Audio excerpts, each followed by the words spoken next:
Hello everyone, good evening, and wherever you may be, welcome back here.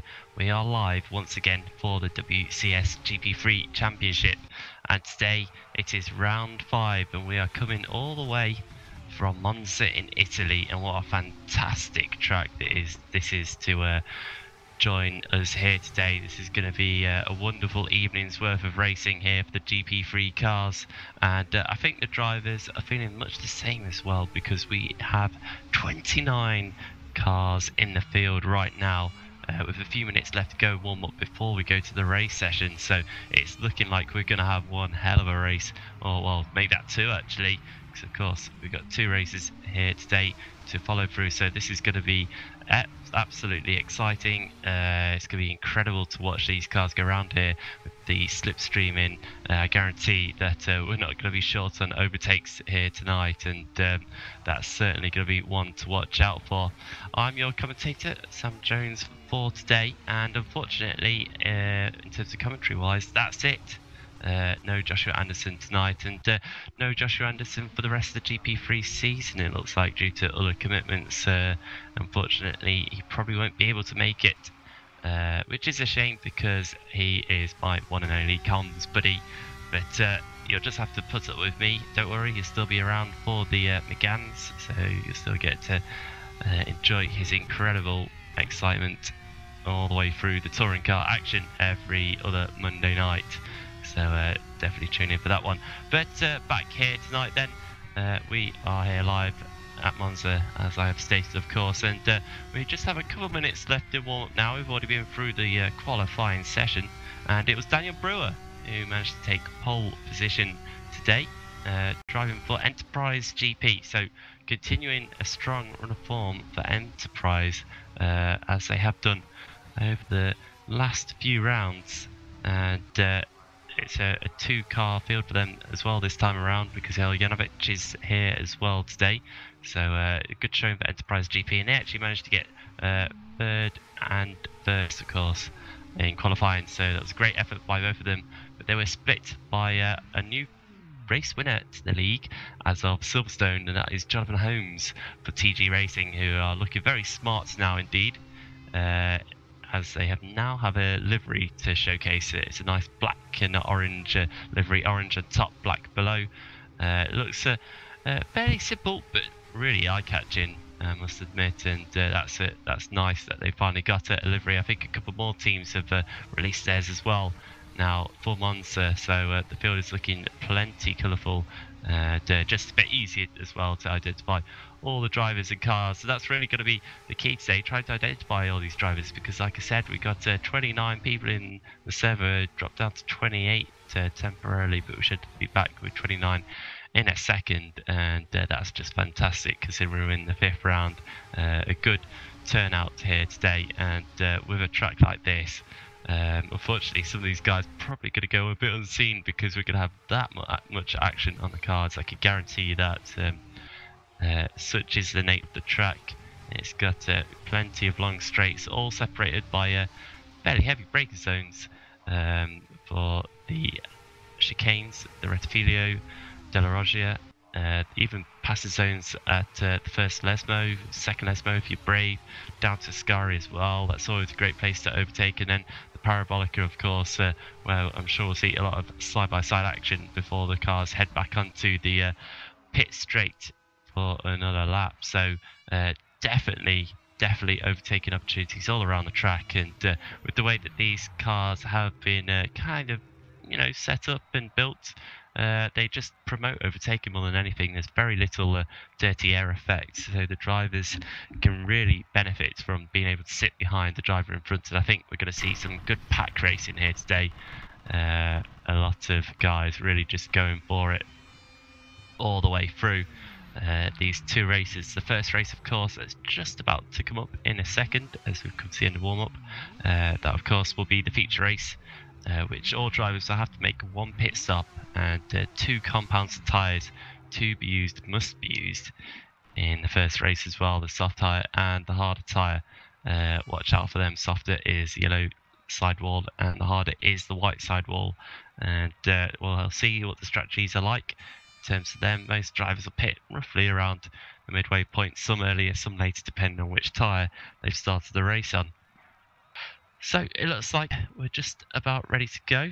It seems to be that a lot of people are discussing their fuel strategies right before the start of the race. So some guys leave it a little bit late, haven't really done their homework, but such is the nature of the league here. Everyone is so helpful here in WCS that there'll be plenty of guys on hand to give any newcomers a help. And so if you are fancying a tryout in the league, a shot at having a go, it's definitely worth it, because you won't be left in the dark. You'll have plenty of guys to give you some tips, advice, and maybe even a setup or two if you come and ask for it. So all the field is set now. All the 29 drivers are back in. I think it was Mike Quint who just dropped out for a moment, so good to see him back in. I think he had a couple of issues earlier on and didn't have the best qualifying either. Qualified slowest of all those, actually set a time for 1:43.1, which is about 7 seconds after 1:36.1 that Daniel Brewer managed to set during the fast and frantic qualifying session. Just quickly looking at the championship standings then before we do go to the race, and Woutke Hoekstra continues to lead the championship by now 4 points, so extended his lead just a bit over Tobias Olsen after the 2 races in Silverstone last time out. So still close between the 2 of them, and I think that will continue for much of the season. And both guys are here today as well. Hoekstra qualified in 4th place, and Olsen qualified a bit further down in 11th, but that's quite typical from Olsen really. Not the strongest in qualifying, but as long as luck is on his side and he gets a decent start, which he usually does, he's very good at coming through the field in the early stages of race 1. So watch out for him, barring any incidents of course, which we hope there won't be any, because it's a good strong field here today. It's looking really exciting. So we just go to the race. If you can hear a strange noise, it's because I think someone's a bit stuck in the pit or something. So hopefully that'll sort itself out. Drivers are jumping onto the grid though. Daniel Brewer already got his car out there. He's ready to go. He's raring to go. Looking very good indeed. That qualifying session from him, he was nearly 3/10 of a second faster than Jonathan Holmes, who was of course just behind him. And that was impressive around here, because it is a fairly simple track, not too many corners. It is mainly about getting the good traction out of the corners, down the straights, and being good at the brakes as well. That is really key around here. So it looks like we just about got everyone onto the grid. Yes, we have. They're all onto the grid, all 29 drivers. That's great to see. And Daniel Brewer then, he'll lead them away onto the one formation lap before we go racing. And he is, of course, is driver for Enterprise, as I stated earlier, with Jonathan Holmes alongside him on the front row for TG Racing. Brewer's teammate Hiljanovic is behind him, also looking very strong here today, with Woutke Hoekstra, championship leader in 4th. Daniel Sharanku, who managed to pick up his first podium of the season last time out of Silverstone, starts 5th, with Matthew Williams for Holland Racing Team starting 6th. And just tailing off there. I don't remember seeing Williams so far this season, so unless I'm wrong, sorry if I am, but I believe a newcomer to the league. That's great to see. Matthew Williams here, and a good showing as well. 6th place in qualifying, not bad effort at all.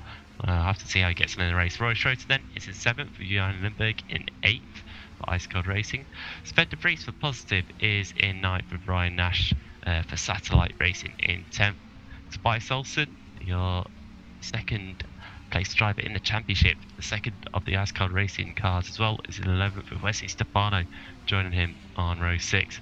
Roy Bazal for Performance is in 13th, with Menno Klont lining up 14th. Jacob Pegg, the 2nd of the Satellites, is in 15th place, with Chris Kinsman for Intrepid in 16th. Rob Mason takes row 9, and alongside him is Casper Unwin for the 2nd of the Performance Racing cars.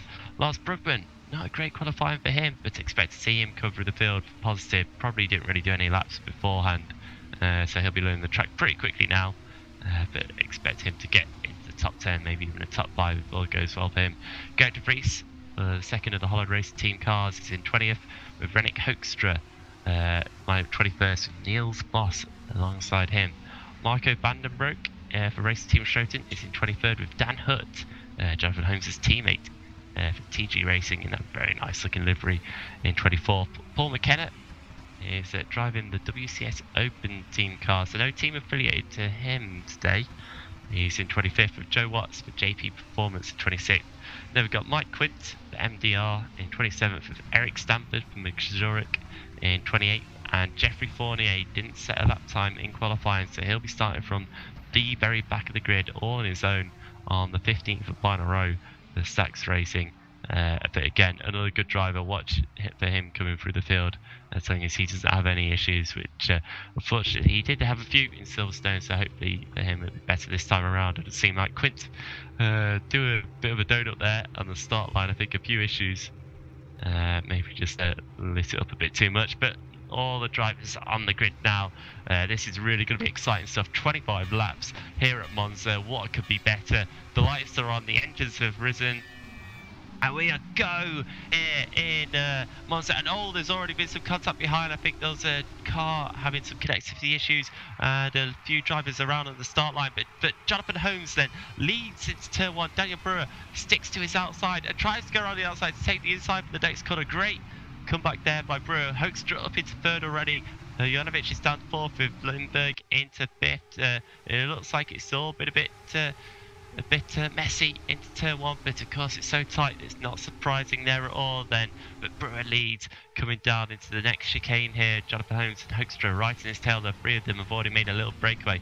Janovic maybe just struggling to get up to speed here because he's got Roy Schroten all over the back of it, but if Schroten goes round, he's gone round coming out of the De La Roggia chicane and keeps out of the wall. He gets back going, and it looks like his teammate as well, Marco Vandenbroek, has also had an issue at the same chicane, so bad one for Racing Team Schroten there. As who's that gone round as well? Oh, there's a couple of cars coming out of the Lesmos. That was Ryan Nash, and I didn't quite catch who else was that behind him. But look at Daniel Brewer though, already gapping Jonathan Holmes by a full second here. We haven't even completed lap 1, so a great start by Brewer as he heads down towards Parabolica. A fantastic start for him, and Hoekstra is all over the back of Holmes right now. He'll be wanting to get past Holmes as quick as he can, because at the moment Brewer is definitely getting away. Sven de Vries, who had the connectivity issues on the start line, I thought it was on the positive cars. He's popping back out then, going back out on track, but he's already a lap down as Brewer flies past down the pit straight. With his 1 second lead. Hoekstra falling off the back of Holmes just a little bit there. Made a mistake coming into the Parabolica, I noticed. So just ahead, Matthew Williams looking all over the back. Menno Klont. Klont had a good start. Not quite as good for Williams, but he's trying to get his 6th place back. And right onto the back of Klont now as they go down towards the De La Roggia. He's going to try it up the inside of Curva Grande, and that means he'll be on the outside when they reach the chicane. And look at that, that's Sharanku tried to make it free wide there, but Klont closes the door and then blocks him off. Williams gets a good run out the chicane. He's going to try and have a go. Klont, can he get up the inside? Yes, he can. No, look at that. Klont takes a nice sweeping line into the first of the 2 Lesmos. Great line through there. It just pulls away from Williams, who took a very tight line indeed. So no change up front then. Janovic is being pressured by Johan Lindberg for 4th place, and Lindberg looks at the inside into Ascari, but just runs a bit wide onto the rumble strip, the second part of the Ascari, and drops back there. So brave attempt, but didn't quite pull off. Sharanku's jumped across the chicane there as well. Ascari comes back out onto the track and just about avoids Olsen and Williams. Williams just dropping back a bit then, falling off Klontz now, and it looks like Olsen's going to try and go around the outside of him into Parabolic, and look at him, always late on the brakes is Olsen, and gets the move done under the braking zone and pops himself up into 8th place. So a good start, but Olsen then picked up 3 positions already, and Klontz's next target about a second and a half down the road right now. So down the straight then, and Olsen's actually coming under pressure again because Sharanku's looking up his inside. He's trying to get past Williams at the same time and does just about do that. And it all kind of stacks up there at the chicane. Oh, Lars Brugman's going round into the half spin. There we go at the Rettifilio, but gets back going. Loses a couple of positions down into 13th, 14th now as Rob Mason goes by. Already Mike Quint then up into 15th place. Great start for Quint from this 14th row of the grid. And he'll definitely be looking to continue this strong start. Fournier also doing a good job in 22nd right now from the very back of the grid, so we'll keep an eye on them as the race progresses. At the moment then, for the leaders, it's all kind of spread out a bit between the top 7. You have to go back to 8 with Olsen before you get a couple of cars that are close to each other. And that's because Olsen has Sharanku and Williams behind him. But Sharanku's definitely having to look in his mirrors a little bit at the moment, because Williams has been looking all over the back of him into Ascari. Williams looks like he's got a good pace, but maybe just struggling with consistency through some of the corners, I've noticed. But he's new to the league, so give him time to learn. He's doing an excellent job so far, and this is definitely going to be just a learning race for him. If he can bring it to the end, that's great. In the points, that's even better. But he's not doing a bad job so far. But Sharanku then around the outside of Olsen and gets it done before the break is over. But out breaks himself into Rettifilio, and yeah, just about gets away with it in the end. But certainly looks like he made a bit of a mistake, and that's because Olsen's actually dropped back. Sorry, I missed that. I think he went around there, a bit of a spin coming out the Rettifilio, and he's dropped back to 11th, so it's kind of all lost. Oh, and Hiljanovic has gone off here. He's gone off at the De La Roggia chicane. So it's all happening at the chicanes, and I think maybe he's clashed with Johan Lindberg, because Lindberg's going a bit slow as well. Is he letting pass? Is he letting Hiljanovic pass? Yes, so Lindberg must have felt that it was his fault, and good sportsmanship there. He's just let Hiljanovic take the position back, but that's promoted Wesley Stefano and Menno Klont and up into 4th, 5th place. And it really has opened up the gap now between 4th and 3rd. Hoekstra is a full 6 seconds ahead of Stefano. So the top 3 have got away, and looks like Holmes has actually gained a bit on Daniel Brewer here. He's got it to under a second between himself and Brewer as they cross the line. It's probably just moved out a bit more. Yeah, it's 0.8 of a second there between the two. So maybe Brewer made a mistake or something, but Holmes certainly closed the gap on Brewer in that last lap. Indeed, I think similar lap times. Holmes just a bit better. So we'll see how that one continues. Could have a battle for the lead later on. It's still a very long race, of course. 4 laps completed so far out of the 25 that we have on board today. Just looking through the field of cars then, and you have to go all the way back to Jeffrey Fournier in 19th place before you can find anyone on the medium, or should I say harder compound tyres. Everyone else is on the yellow side or softer tyres, so most of these drivers are in a similar strategy, and perhaps that's because there's more favourite. Oh, look at that, Lindberg and Sharanku. More drama for Lindberg then at the De La Roggia chicane. Something's happened there, because he's gone off with Sharanku on the exit of the chicane, and it looks like they just had it coming together, a bit of a clash, and Sharanku has let Lindberg go past, let him go back through. Certainly a mistake of Sharanku there, as Joe Watts just runs wide coming out the second Lesmo. He drops back behind Gerrit de Vries, so swap for 18th place.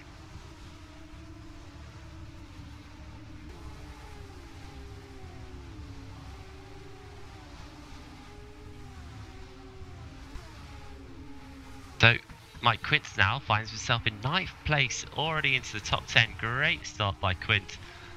From how far back he's come, he's picked up a good, what's that, 18 positions? That's fantastic stuff.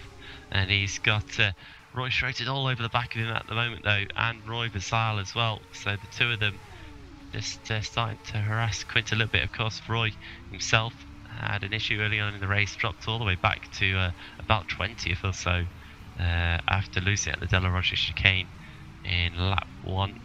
So he's also recovering. And now it's free wide. Look at this. Schroeter, Vasile and Quint all go free wide round Curva Grande here. Oh, it's so close. They're nearly touching this wheel-to-wheel stuff. But this is great here. Who's going to get the advantage going into De La Rocha? Or is it all going to end in tears? Oh, there's more contact. And Vasile is the one that goes on. I think Quint's gone straight across the chicane as well. So both of them losing time there. And Schroeter has the position from both of them because they had to slow down, so they didn't gain an advantage from cutting the chicane. So Schroeter on his recovery up into 9th now, and just pulling away from these guys a bit. As who's that? Limburg again. Another issue for him. He's just made a mistake coming out of the second Lesbo. Speared the car around and hit the wall. He's spinning it around in the middle of the track. Gets back going, but he's all the way down in 21st. It's going to be a race to forget for Limburg. He was in the top 5 at one point, and it's all gone horribly wrong. Oh, look at this. What's happened to Brewer? Something's happened to Brewer. He's got off there at Parabolica, and all of a sudden, he finds himself down in 3rd place, and he's lost a full 10 seconds doing that. So Jonathan Holmes then leads this one. He leads this one by 6.7 seconds. What an epic lead so far. It looks like Hoekstra had a bit of a mistake on not the last lap, the one before, and that's why the gap between the two of them is so big as well. So Holmes is really on it right now, and he's got a good advantage here. He's just going to have to try and not make the same mistakes that the others have been making around him, and surely he's got this one in the bag even this early on. But of course, anything could happen here, and Holmes will be certainly hoping to keep up the good run of form after winning in race 1 in Silverstone. Can he make it 2 race 1s in a row? And if he did, he'd also be the first double winner of the season so far. No one has actually won 2 races yet. We've had 8 different winners from 8 different races. We've had 10 different guys on the podium. Such has been the variety, and it really has been great to see this season so far. Hard to call it who's going to win the championship, hard to call it, or impossible to call it, but who's going to win the race? It's been that good.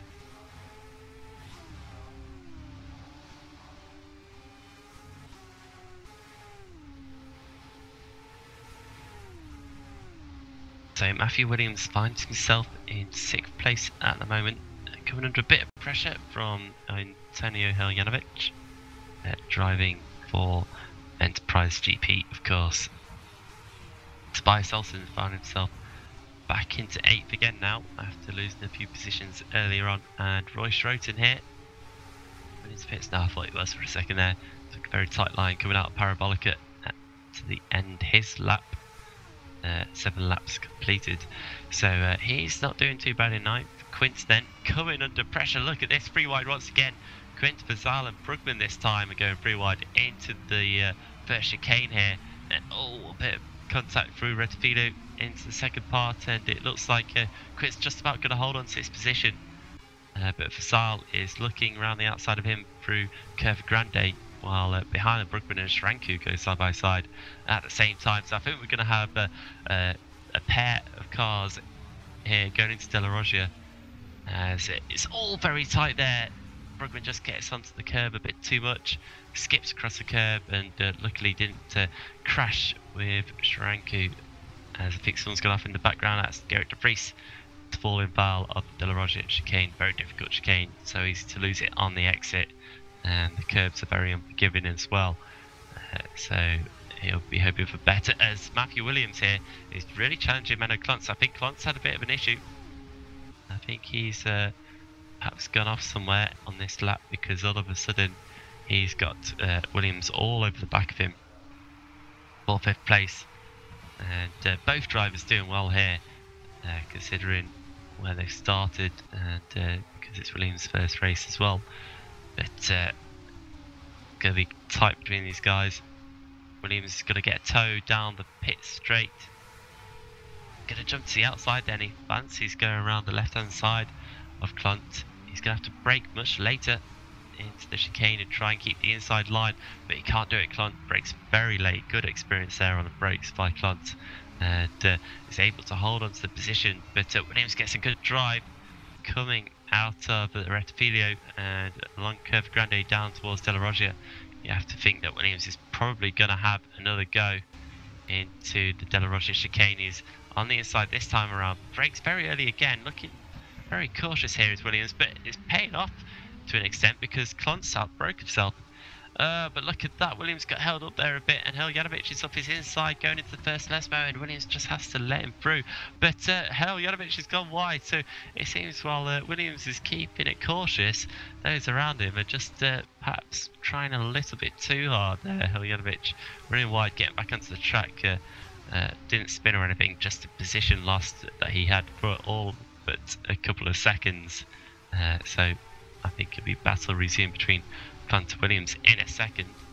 Just to update you, Tobias Olsen pitted on the previous lap, so very early pit stop for Olsen, and he switched onto the harder white sidewall tyres. He's down in 18th place right now. Whoa, what's happening there? Jeffrey Fournier. Bit of network issues for him. Hopefully it's not going to affect him too much. I saw him jumping around all over the place. So here we go again then, Menno Klont and Matthew Williams then, side by side down the pit straight this time around. This time, Williams decides to take the inside line on the right hand side of Klont. So they go towards the Rettifilo, and can he get the move done this time around? Klont brakes very late, but he has to skip across the chicane there. Couldn't keep it within the boundaries of the track, and he's surely going to have to give this one up, is he? Let's see what he does. Around Curva Grande, yep, he's taken a wide line through Curva Grande, not challenging Williams at all there, letting him through fair and square, because of course he cut the chicane. That means that Williams is into the top 5 now, so good performance by him so far. He's got about 6 seconds between himself and Wesley Stefano in 4th place. We'll see he can pull away from Heljanovic and Klont now, or whether this is going to be an ongoing battle.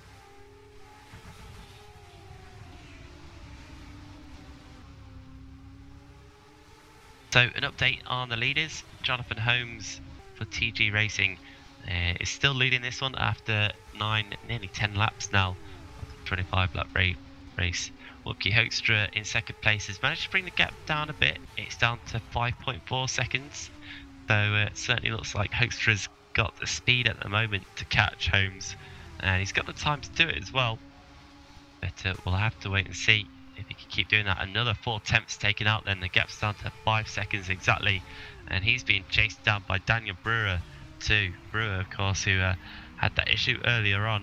He's now still in 3rd and only a second behind Hoekstra, and charging along nicely as well, also catching Holmes at the moment. Roy Schroeter then dives into the pit lane, so he's going to be another runner to pit early, change his tyres, as breaking away from that.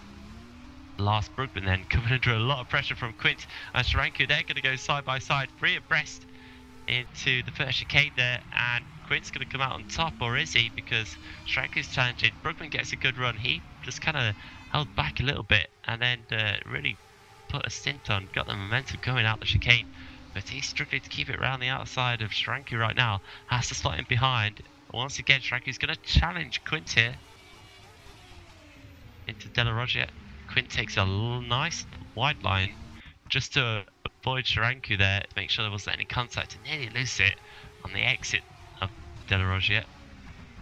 Sharanku's trying around the outside. Oh, it hasn't really worked there. Quint's getting all kinds of slow coming out of the first Lesmo, and that nearly caught out Lars Brugman there. It's a great little scrap by these 3 right now, all for 8th place, and it looks like Quint and Brugman are going to be the next 2 to battle here.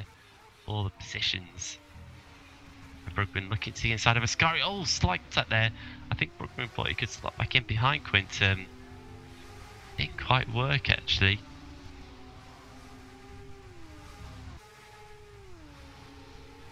But they're going to be side by side once into Parabolica. As Jonathan Holmes then. Jonathan Holmes has pitted from the lead, so he's coming in early here. after... Oh, is he missing? No, I thought he missed his pit box then. He's coming in early after 11 laps have been completed, so he's going to have to do 14 laps on these medium tyres. A long pit stop for him. I actually think something's happened here with Holmes. I have a feeling there's been an issue somewhere. And oh wow, unbelievable stuff then. Yeah, just looked back at this and it looks like it's been a clash of teammates.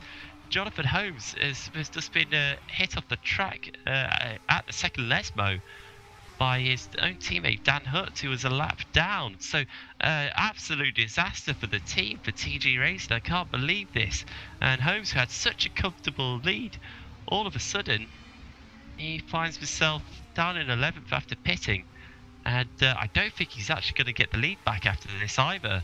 So disaster, absolute disaster. This is unbelievable scenes, absolutely unbelievable. I can't believe what's going on. But anyway, that means that Daniel Brewer is your leader. He's just got past Wupke Hoekstra as well, but he now pits. So Brewer into the pits, and he'll be changing from his soft tyres over to the harder tyres. And this is a routine pit stop this time around. No drama here, or at least not yet anyway. So Brewer switching over. Let's see then, where is Brewer going to come out in relation to Holmes?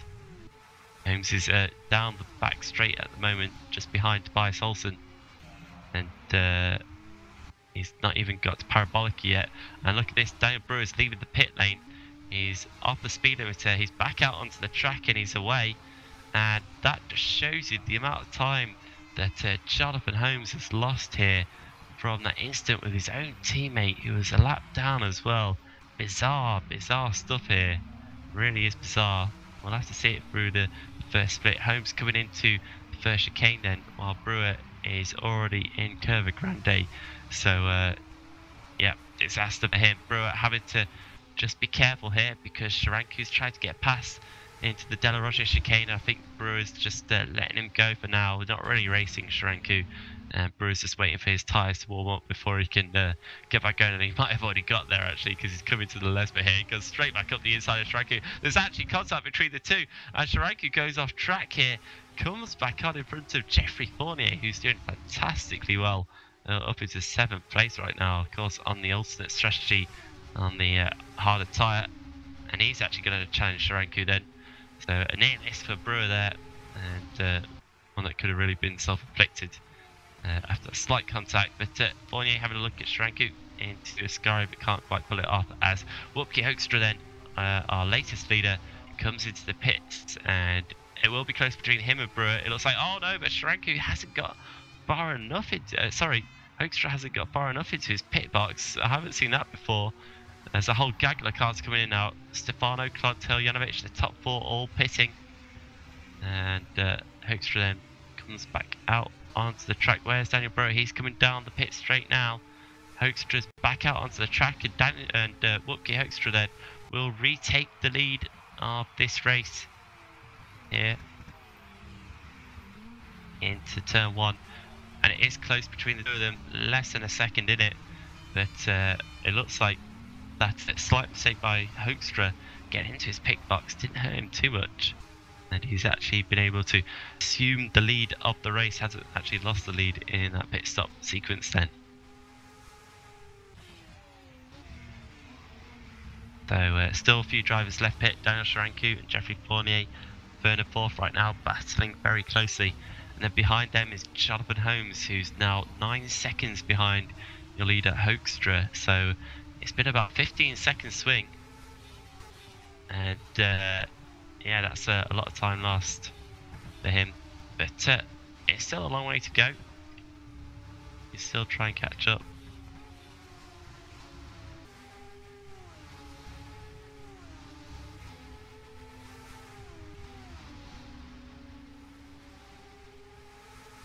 And as a matter of fact, that gap is actually a bit less, of course, because oh, something's happened to Hoekstra. I'm missing everything here, aren't I? Hoekstra's got off then, and he suddenly finds himself in 2nd place, and 3 seconds behind Brewer then. So disaster for Hoekstra. It does seem to be that no one wants to win this race today. Brewer's had an issue, Holmes has had an issue, now Hoekstra's had an issue as well. What could possibly happen next? That really has changed things around once again, as Daniel Schranke then pits from third place. Fournier stays out, so he takes third place now. Expect him to go a bit longer into this run because he is on the harder tyre. So Schranke's into his pit box. And he's dropped down the oil a fair amount. He's going to be coming out around Roy Vassal, which is roughly where he was beforehand, before this round of pit stops, with Lars Brugman as well, who's struggling a little bit here to stay positive. Only in 12th place. I expected that Brugman would be much higher up than this, so definitely not his race. And of course, Svend Vries out with those connection issues, whatever they may have been. It isn't the best day positive, and that could be big for them in team standings, because they went into this race 3 points ahead of Ice Cold Racing, who had a much better round than them at Silverstone. And it looks like at the moment Ice Cold are on for a better round here as well, because Tobias Olsen right now is in 5th place. Has Olsen pitted? Yes, he pitted early, of course, did he? He was one of the first drivers to pit, who's in 5th. And what has happened to Johanberg's retired, so one driver each for positive and Ice Cold at the moment, but Olsen's doing better than Lars Brugman. But we'll have to see if Olsen can hold on to these tyres for the rest of the race. I assume he probably will do. Jeffrey Fournier then pits in. He's completed 15 laps on his harder tyres, and he switches onto the softs now. So he'll be coming back out around Daniel Schranke, so roughly around 12th place. Fournier, once his pit stop is complete, which is not bad considering he started dead last in this race, and a good effort by him so far. So Fournier back out onto the track, and indeed Roy Vassal goes past, and he's actually gapped himself between himself and Schranke fairly well there as he slots into 11th. So not too bad for Fournier in that pit stop sequence.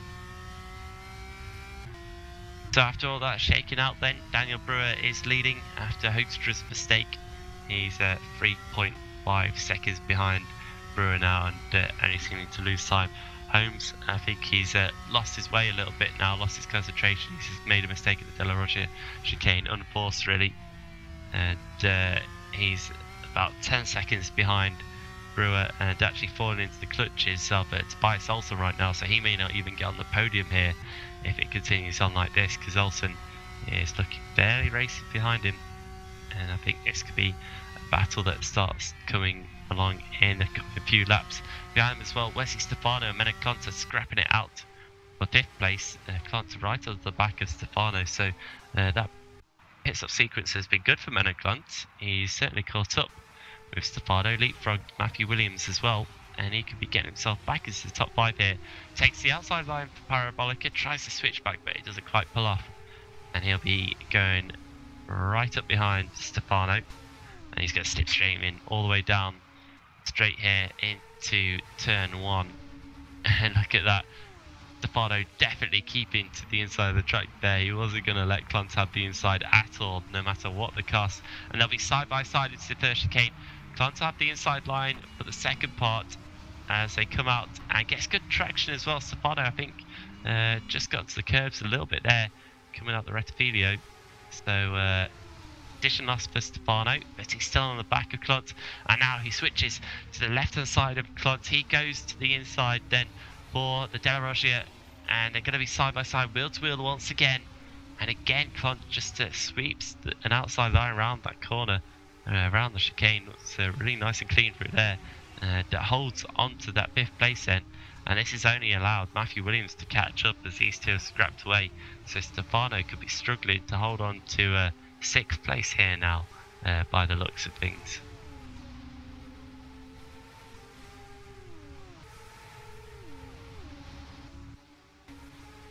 It's definitely looking like one of the closer battles on track.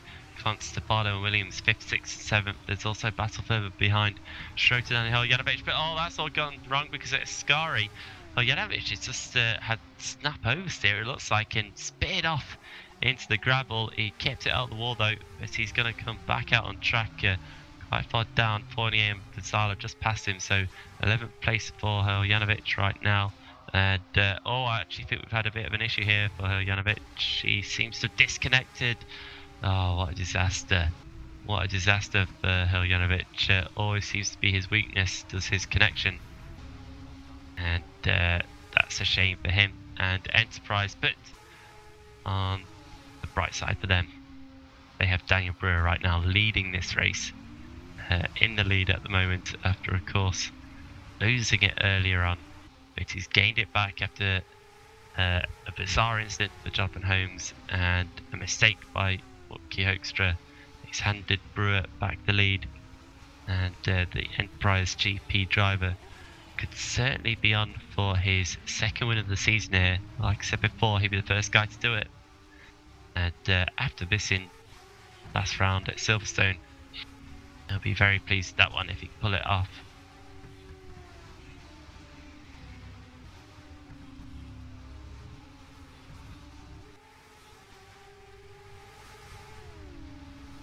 Looking further back, Matthew Williams now is all over the back of Klont, and Stefano's had an issue then.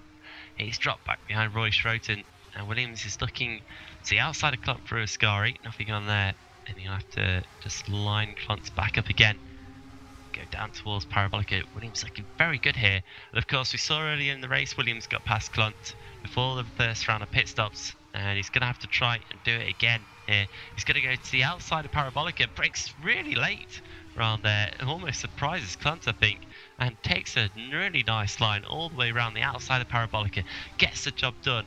But it's certainly not over in terms of the battle, because Klont has got the slipstream. He pulls to the left hand side of Williams down the pit straight then and towards the Rettifilio. They're going to be wheel to wheel. Who's going to come out ahead in this one? And look at the late braking from Klont there. Just really stamps on the brakes at the last second. Takes the position back. He moves himself back into 5th place. I think this battle's going to go on for a while. It's probably going to be joined by Roy Schroeter here. He's catching these two relatively quickly as they waste time battling away. Yeah, Williams is having a look. Della Roggia, but nothing on. He was a bit too far back that time around.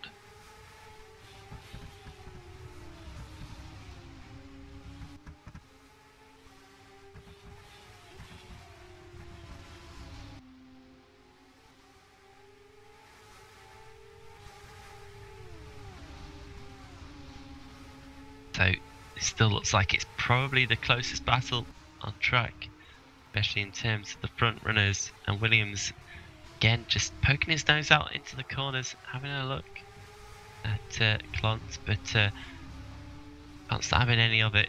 TVR, the TR Blue Boss Motorsports driver.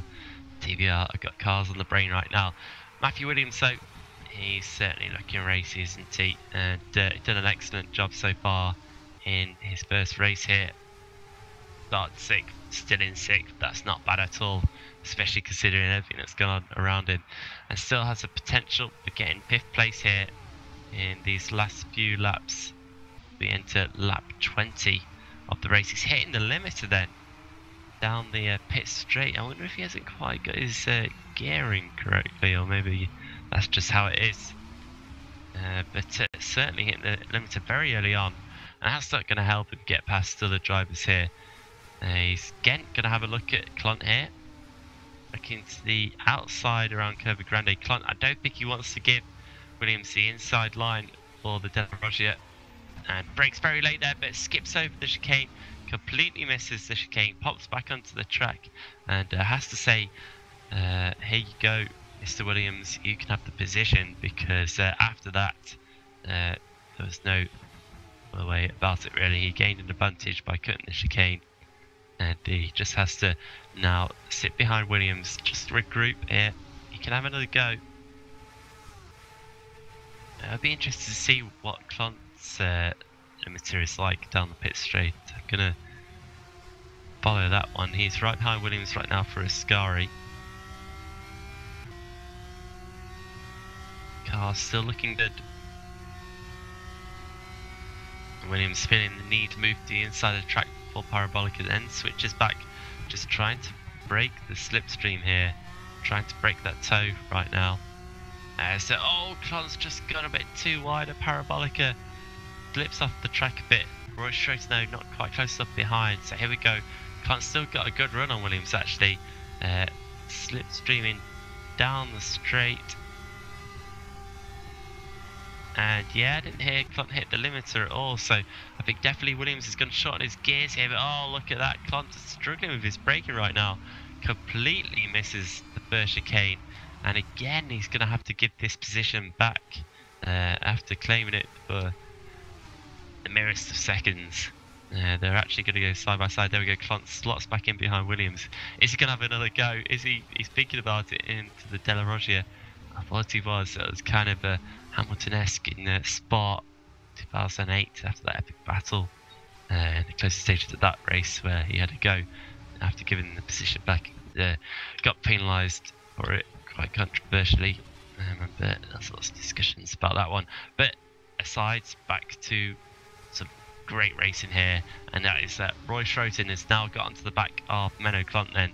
So Schroeter has just been slowly recovering this race after finding himself all the way down in about 20th at the end of lap 1. Oh, there he goes. He is struggling for braking this time around. He cuts across Ascari there, getting past Klont around the outside. Didn't really pay off, and just has to give the position back once again. It just seems to be that these drivers here are just struggling to find their breaking points when challenging for position. They're trying so late on the brake, but it just seems to be there's very little margin for error, and if you're a bit too late on the brakes, then you're going straight on at the next corner.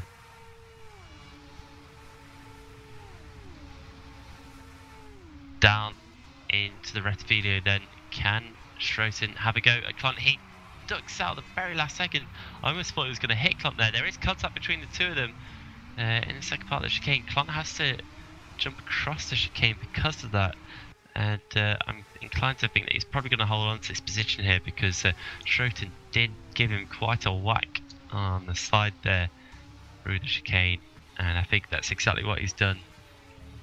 Thought, well, that one wasn't my fault, so I'm going to hold on to the position here, which I think is probably right actually. I think that's fair enough, and I don't think Schroeter will be complaining about that one too much. So just while that battle for 6th is spread out a little bit, just to keep you updated on the leaders, Daniel Brewer has the lead of this race by a comfortable 8 seconds now. It looks like Hoekstra is just doesn't quite have the pace. Brewer is pretty much consistently in the high 37s, while Hoekstra is in the mid to high 38s, along with a couple of laps he's had a few mistakes on as well. Hasn't really helped, so I don't think Hoekstra's quite got the answer for Brewer here, and Holmes as well has fallen quite far back as well. He's 18 seconds behind Daniel Brewer now, not lapping as good as he was. Perhaps he has got damage. It'll be interesting to know whether that's the case or not after the race. Try and find out. Tobias Olsen then still on his tail, about 2.5 seconds back from Holmes, but not really challenging him too much either at the moment, doing consistent lap times in the 39s, but not more other than that. And then you do have to drop back another 8 seconds or so to get back to Matthew Williams, who's doing very good lap times, has to be said, very strong lap times. As Daniel Sharanku then has retired from this race just now, so that's another retirement here. We've had quite a few here today. How many is that now? That is 8 retirements then. Altogether, Sharanku, Hojanovic, Quint, Hutt, Lindbergh, Stanford, Mason, and Sven de Vries, of course, didn't even complete lap 1. So, disaster for all of those guys, but hopefully we'll see them back in race 2. Oh, and Hoekstra's gone around at Ascari, coming out of Ascari here. He's made a mistake. as also makes a mistake as well. He also goes wide at Ascari. And all of a sudden then, Jonathan Holmes is looking at a chance of some slight redemption here. Potentially could get second place if he can get past Hoekstra. Be interested to know what Hoekstra's tyres are like after that spin.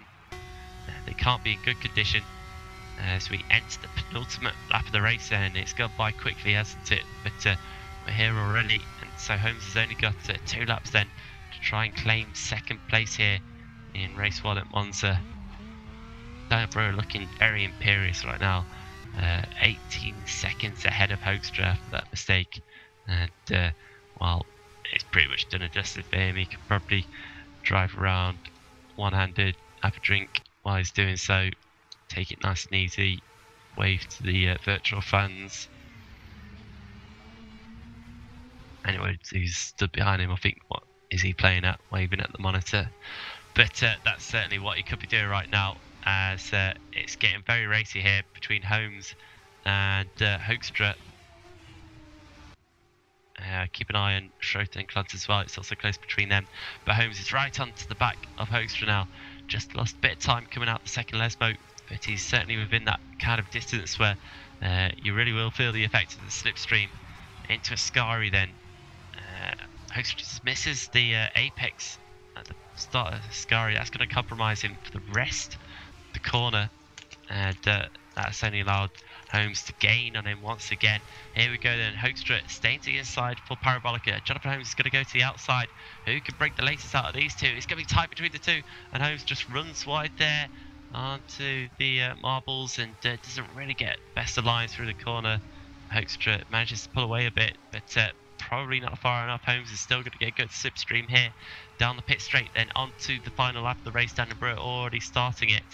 But this battle for second here is brewing up nicely now, because Holmes goes to the outside of Hoekstra into the Rettifilio. Side by side off the inside line. Hoekstra just tries to cut him off there, and they're still pretty close together. Onto Curva Grande then. Holmes is going to be on the left hand side of Hoekstra here. Just has to slot back in behind him, pick up the slipstream, almost pushing him down the straight here onto the De La Rocha chicane. That probably didn't help Holmes out too much there. And again, tight between the two. Hoekstra just defending nicely, planting the car perfectly on the middle of the track and not letting Holmes get around the outside through the Lesmos. It's line astern really. Not really a best place for overtaking, or it can be done. Holmes just got to try and set Hoekstra up here for either Ascari or the Parabolica. And I'll keep an eye on this one. But the guy who's already gone through Ascari because he's that far ahead is Daniel Brewer, of course. And he heads his way down to the Parabolica corner now. And he comes around it then. And Daniel Brewer, a fantastic result for him. Started on pole, lost it, came back though to take the win here at race 1 here at Monza. A fantastic result for Daniel Brewer, and he will win this race quite comfortably in the end by 21 seconds or so. And it looks like Hoekstra is going to be able to hold on for second place here. Holmes just dropped back through Ascari, and Whoopke Hoekstra then had the lead at one point but has to settle for second. Jonathan Holmes is not a happy camper from the looks of things in third place either. Had what looked like could have been an easy victory there for him as well. It just didn't really work out, and I think there's going to be some hot heads in their team hauler, trailer, pit box, garage, wherever they want to do it. It's not going to be pretty after this one, I don't think, after a very bizarre instance at the second Lesmo indeed. Tobias also then picks up 4th place and keeps his championship close with Hoekstra. Loses a few more points, but not too bad. Matthew Williams, a great race by him. Started 6th, finished 5th. First time here I've seen him. Brilliant result for Matthew Williams. And, he should be very pleased with that one. Menno Klont then comes home in 6th place, just beating Roy Schroeter at the end there. Just dropped back a bit, wasn't quite close enough to pass him. Stefano just lost his way a little bit in the race, was up in the podium positions at one point, but falls back to 8th place in the end. Jeffrey Fournier, though, great result by him. 20 places he picked up there to finish 9th place, with Roy Bazal rounding out the top 10. Not the best of results for Lars Brugman in 11th, with Jacob Pegg in 12th. Chris Kinsman in 13th and Ryan Nash in 14th. Garrett DePriest took 15th with Niels Voss in 16th, just coming across the line now. There's a few lap cars.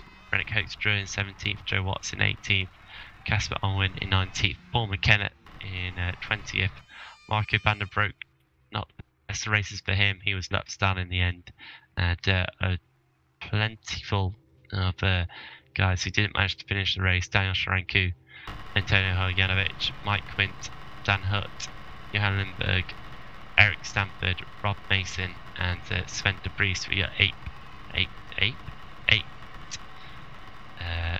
drivers who didn't manage to finish that one. But the accolades, they must go to Daniel Brewer here today at Monza for race 1, because in the end that was a dominant victory by him.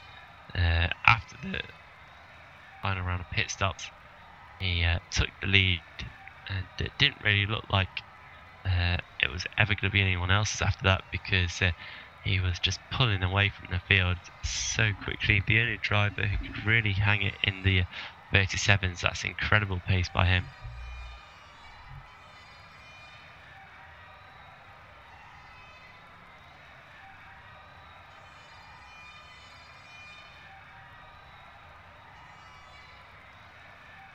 And wow, just looking at the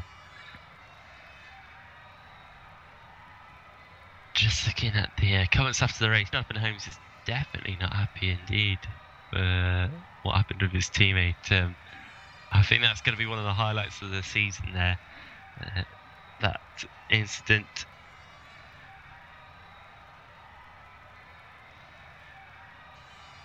Disaster then for Jonathan Holmes.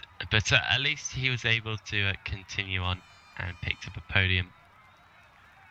Well, can't grumble at that one. That's not bad. 3 podiums in 4 races, with one of them being a win as well. And that's only going to help his championship out, especially with the guys ahead of him. Lars Brugman not doing too well in that race. Sven de Vries not scoring at all after not even finishing a lap. And Stefan Rualt, who won the second race last time out in Silverstone, he's not here today. Again, still good points for Holmes, and good points for Hoekstra and Olsen too.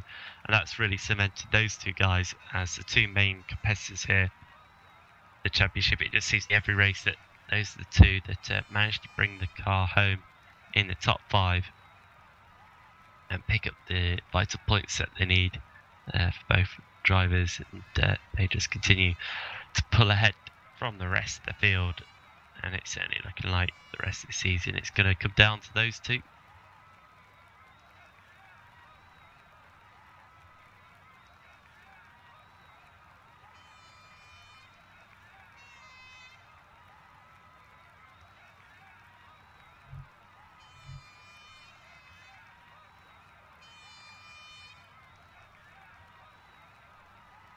So we're just waiting to switch here to the next session. We'll see what happens in race 2.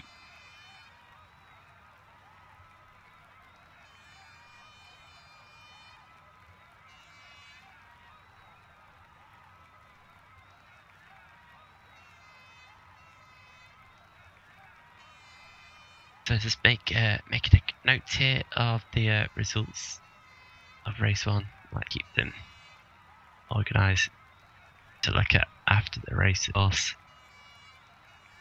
Especially where we get our interviewees in at the end of the proceedings.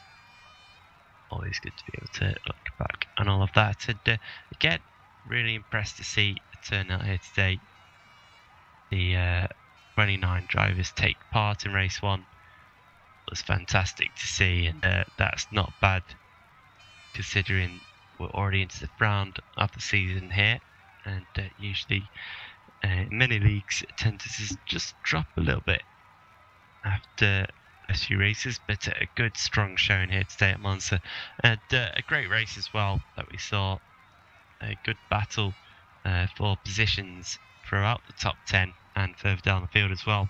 And of course, 3 guys who could potentially win it. Daniel Brewer, Luke Hoekstra and Jonathan Holmes certainly look like the 3 drivers who have got the pace this week here at Monza. I think they're all just a little bit further ahead than the guys around them. I'm interested to know if Holmes or maybe Hoekstra had a bit of damage there, because even Brewer looked like he was in a slightly different league to everyone else. Come the second half of the race, he just took it off.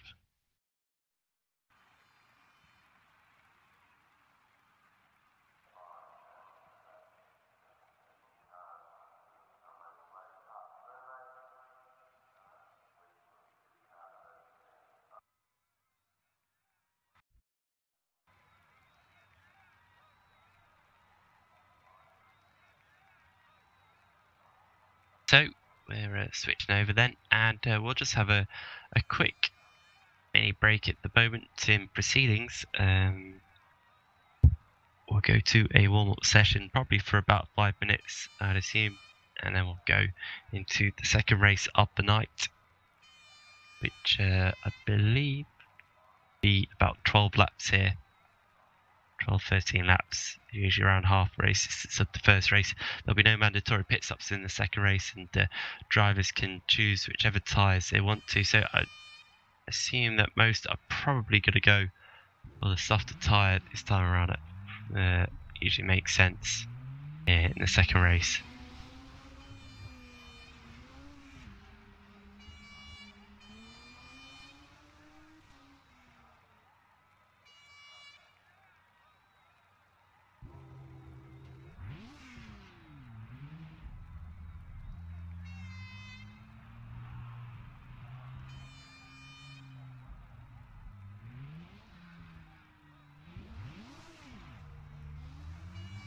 So actually just waiting to switch to warm-up. Hasn't quite happened yet, but it should be happening anytime soon. Just seeing, have we got another guy in the race here? Adam Poulsen has joined. Yeah, I've seen Adam Poulsen has joined the session for performance racing. So that's another driver here. Now, did performance, I thought they had already fielded 2 cars here today. When I saw 2 performance cars earlier on, but nonetheless, Poulsen has joined. Perhaps he's replacing someone else here for the second race.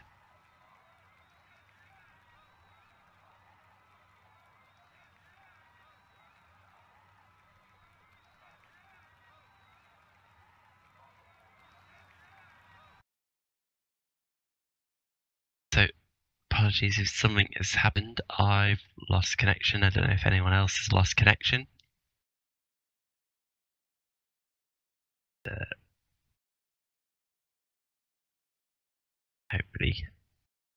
Hopefully not. I'll need to go back into the session here. So just give me a moment to do that. It's going to take a couple of minutes.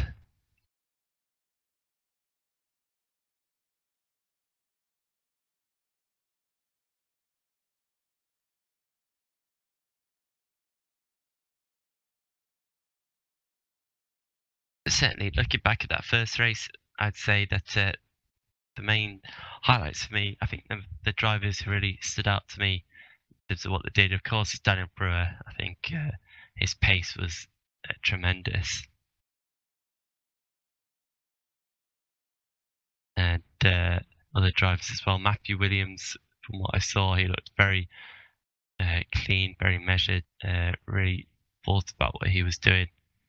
Didn't just jump in there and go crazy, kept it all nice and measured and mature, and got a good result in return for it as well. Should be very pleased with what he's done.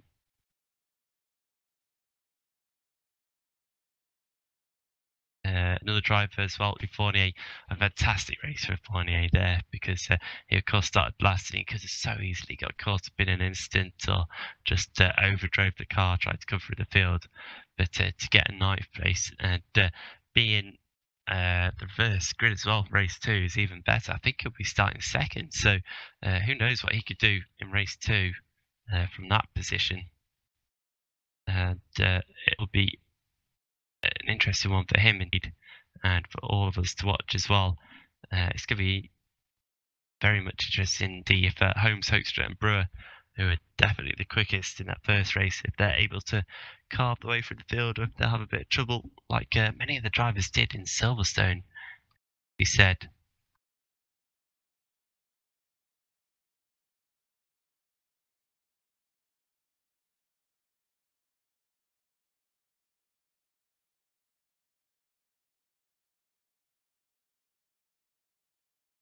I'm still struggling here to get back into the server. I don't know what's going on.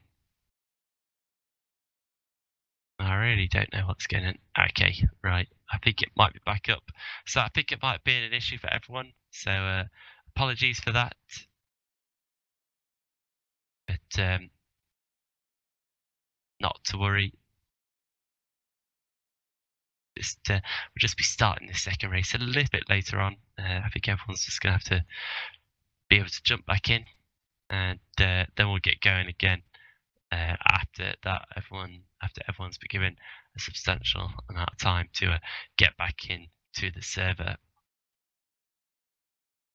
I think it'd be worth sticking around for as well, because this race 2, if it's anything like the race 2s we've had so far this season, it's going to be very fast and frantic with the short amount of laps that we'll have. It's going to be difficult for the guys to really be able to get the positions done, so they're really going to have to be urgent and really get on with it as well if they want to gain the positions and get best result possible. So we're into the warm session then, as I'm sure you can see on your screen. So we've got about 3.5 minutes left. Everyone's just jumping back into the server now, so I think at the end of these 3.5 minutes we will be switching over to the race session. So far 18 guys have managed to find their way back into the server, make that 19 now, as Menno Klont joins as well. And Menno had a good race. Race 1, managed to pick up 6th, wasn't quite able to stay in the top 5, although he looked like he was there or thereabouts for the majority of the race. And considering how Menno has done this season as well, he's really struggled for results, had quite a few DNFs in the races that he has participated in, only been around for a couple of rounds, and he's had a top 10, but that's all he's had to really show for himself. So to pick up a 6th place here has been a fantastic result, and I'm sure he's probably been delighted with that result, and well, a good starting position as well, a 5th place in race 2. Can't grumble at that one, and that gives him a good chance to get a good race result in the second race coming up shortly. 23 guys are now into the server, so the field is once again filling up quite nicely here.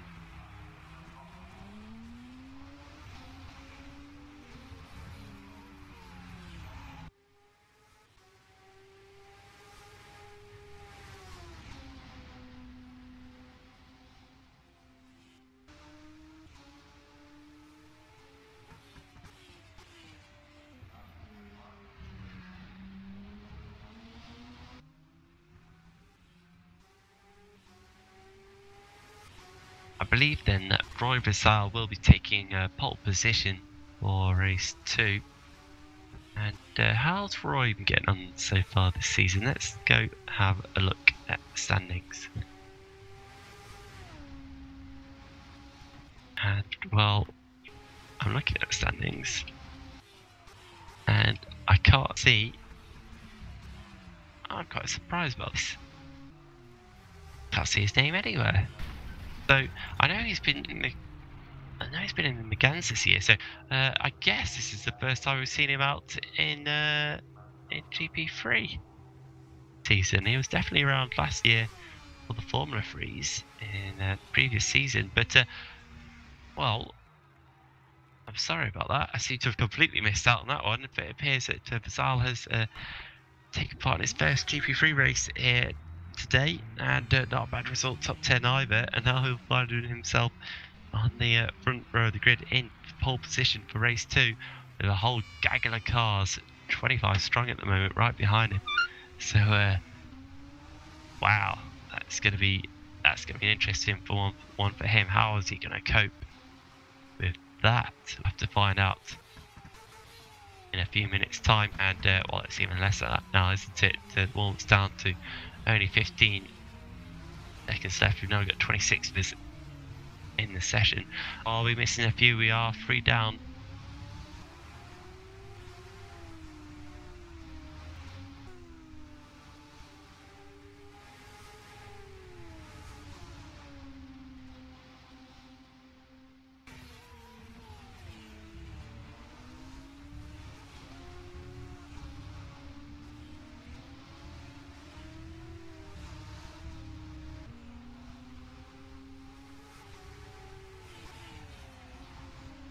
Basal has come back in, so good to see that the pole sitter is going to be here for a second there. I thought we might not be even seeing him today, so he's popped back in. And means then 27 runners will be taking the start of this second race.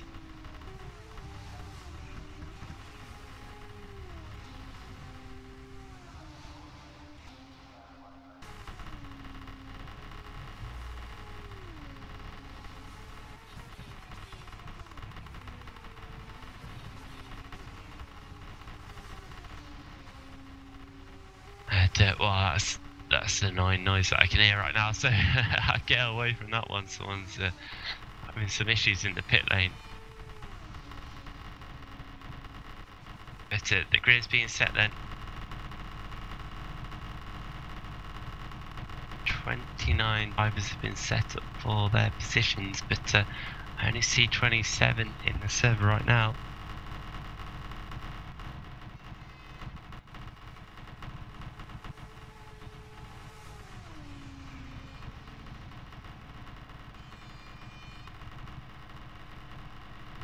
We're just waiting a little bit longer in case someone else pops in, but I think that's going to be it. I think we're going to get back going in a second.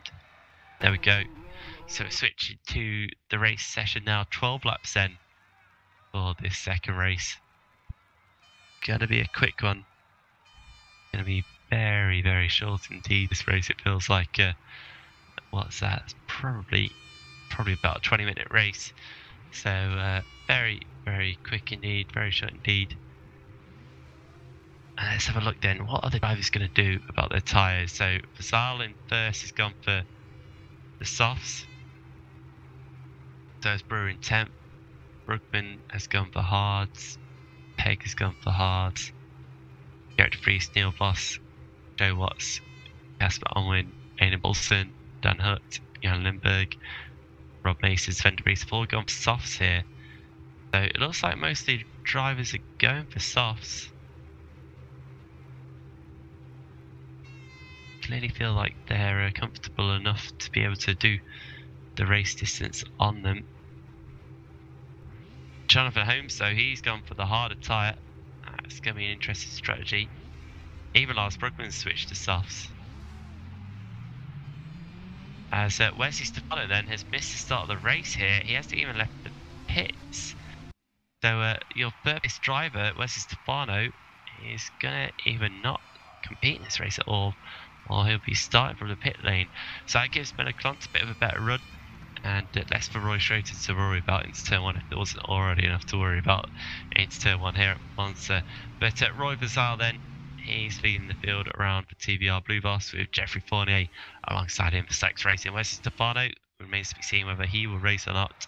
So we'll leave his third place empty at the moment. But Roy Schroeder will be starting in 4th. Menno Klont, second I need to stop saying that, TR Blue Boss driver is in 5th with Matthew Williams for Holland. in 6th. Tobias Olsen for Ice Cold is in 7th. Jonathan Holmes going on the mediums. I'm all over the place today. On the hards, the harder tyre, white sidewall tyre in 8th, and I think watch for him to struggle on that one. Might be a bit of a bad race like it was at Silverstone the last time he did the same strategy. Wupke Hoekstra is in 9th with your winner from race 1, Daniel Brewer, the first double winner this season, in 10th place for Enterprise GP. Lars Brugman for Positive is in 11th with Jacob Pegg for Satellite Racing in 12th. Chris Kinsman for Intrepid 13th with Ryan Nash lining up alongside him in row 7. Gerrit Vries, the second Holland Racing Team driver, is in 15th place with Niels Boss. Second Intrepid in 16th. Rennick Hoekstra is on row 9 with Joe Watts alongside him for JP Performance. Casper Onwin and Marco Vandenbroek round out the 10th row, and they were the last of the finishers of the first race. Aidan Poulsen then is in 21st, and that's interesting because I don't see Aidan Poulsen down, so I'm not sure why he's not starting from the back since he didn't race in race 1. Either way, Antonio Janovic is in 22nd. Enterprise, watch for him coming through the field. Dan Hutt is in 23rd for TG. Keep out the way, your teammate Dan. Johan Lindberg's in 24th for Ice Cold. Again, another driver to come through the field, I'm sure. Rob Mason, another strong driver starting from the back there in 25th with Sven de Vries. Hopefully his connection's sorted out now. Starting 26th and last for Positive Sim Racing.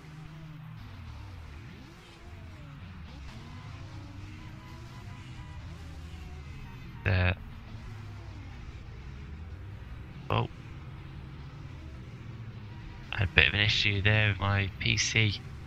It just got a bit nasty, became a bit of a slideshow, but luckily I'm back. I got a bit concerned I was going to miss the start of the race there. So the final few cars are just pulling into their grid spots now. Sven de Vries in 26th then, lining up. Wesley Stefano has taken to the pit lane. He went for a smoke. That's why you shouldn't smoke, because you miss the start of races. So the lights are on. Field is away now. Roy Pasal gets off to a decent start, but not as good as Menno Klont. Look at that. Well, Menno Klont, he really did benefit from that free space ahead of him. He jumps up into first place from 5th on the grid. Fantastic start. But now Roy Schroeder's got straight on at the chicane. Completely misses out of the chicane altogether. Disaster for him. Who's he going to have to give the positions back to? We'll have to wait and see on that one. There he goes around the Curva Grande. And there goes Menno Klont, Jeffrey 48. And it looks like Tobias Olsen as well. Going past Stroton as they all fan out down towards the De La Rogia chicane. Fournier tries to go around the outside of Klont here, but Klont blocks him off, keeps the position. Olsen challenging Fournier as well, with Stroton into 4th, but someone's gone wide there, and a couple of cars have gone off track. I think that was, it looked like a few teammates there, so a disaster for them. Daniel Brewer is only in 9th place at the moment. He's stuck behind Jonathan Holmes on the harder tyres as 48 and Klont go side by side down towards the Sky then under the bridge. And here comes Olsen. He's going to try and make it free road, and Klont tries to block him off, and he does just about. Oh, look at that! Olsen's lost it. The top 3 have all gone off, and oh my goodness, Olsen managed to somehow keep it on the track. Oh, there's more contact. 48's in the wall. Schroeder's hit him as well.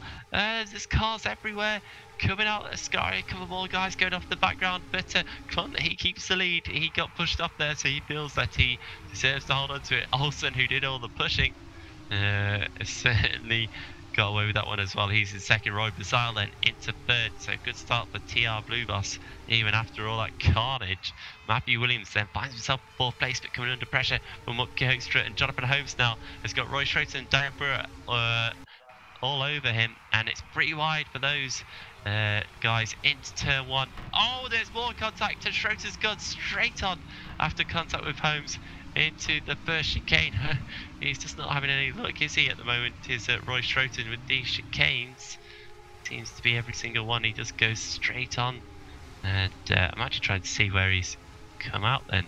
He's all the way up in 4th place, but he's having to give all these positions back once again. He slots into 6th, does he? And Holmes just misses out there, gets a bit barged out behind, and someone else is going around behind him. Who's that? That's Lars Brugman.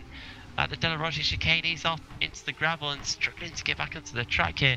Especially Stefano goes around as well. And Niels Voss has retired. So it's all happening here on race 2. I told you it was going to kick off, and it certainly has right now. These drivers are desperate to get some positions.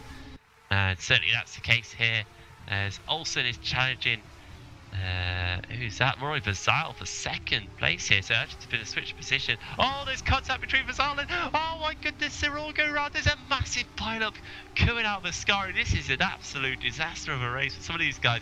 And all of a sudden, Holmes finds himself in third.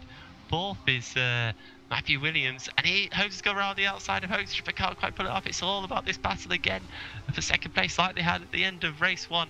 It's happening here all over again. There's multiple drivers out. Lars Bruckmann, Jeffrey Fournier out, Roy Schroten's out. A crazy crash at the end of Ascari, and it all seems to be involving Tobias also right now, and Roy Schroten and other drivers of the likes. It's definitely looking a bit crazy for them, but Matthew Williams here finds himself in second place. He's just passed Wupke Hoekstra and Jonathan Holmes into turn 1. So this guy is having an absolute dream of a race right now here in GP3 in the second race at Monza for tonight.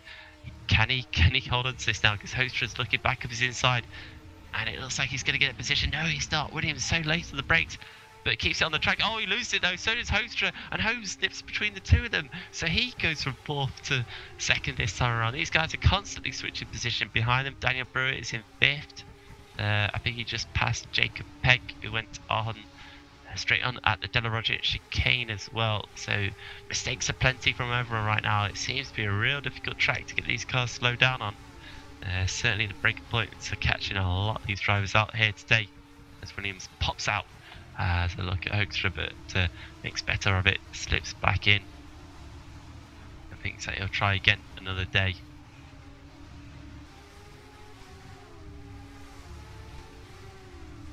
So someone else going around. Ryan Nash there at Ascari. He's gone around, mistake for him, and he loses plenty of positions, back down to 14th place now. So not a good race for him at the moment, and he's going further and further down, as a matter of fact. Not looking good. But right now, looking good for Menno Klont. He leads this field by 5 seconds over Jonathan Holmes. Wupke Hoekstra and Matthew Williams continuing to battle away. And Hoekstra takes 3rd place into the first chicane. And all this battling has just allowed Daniel Brewer to catch up with these guys as well. I expect Brewer to be on the back of Williams and Hoekstra in, well, probably this lap actually, the way he's going right now. And again, Williams and Hoekstra battling away. This time Williams outbrakes himself at the chicane and has to go straight on. Loses quite a bit of time as well, and that's left him in the grass. Daniel Brewer right now. So look at this, Antonio Hojanovic. Where did he start? He was down in about 22nd, wasn't he, on the starting grid? Probably 23rd, and he finds himself in 6th place right now. 6th place. What a start of the race for him, and he could be on for a top 5 or even a podium if he plays his cards right here for the rest of the race. So incredible pace, and the Enterprise are looking very, very good at the moment in this second race.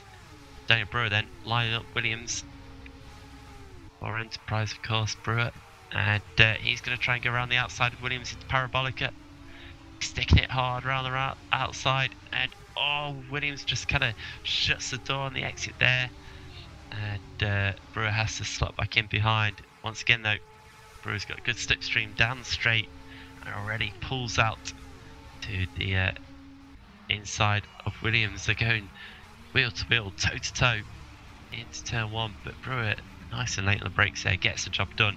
Can Williams get a good drive out the corner though, fighting back for the position? Potentially could do here. He's going to give it a go.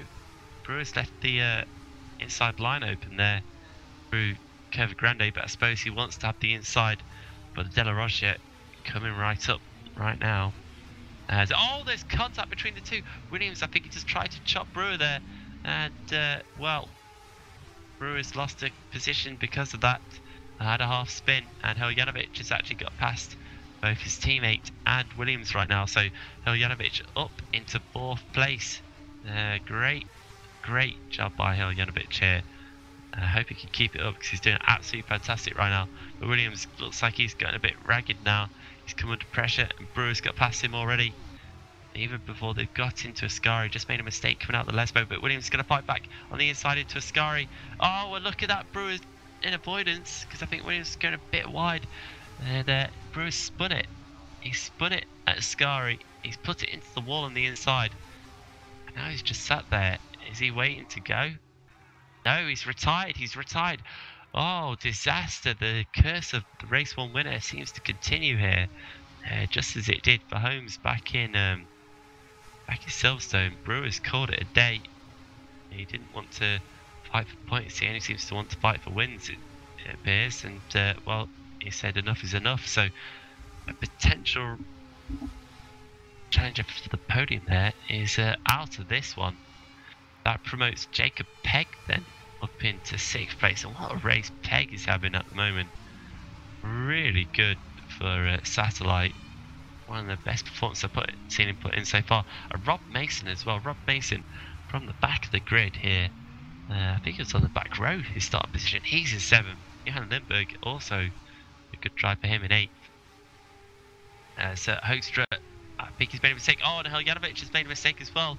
After all those positions he's made up from the start, he spun it around the De La Rocha chicane on the exit, and he's dropped back to 7th here. Brennan Hoekstra has gone past him, but he's a lap down, and he finds himself just ahead of Johan Lindberg and behind Rob Mason, who's now into 6th place. What a race here for Rob Mason, doing a great job so far.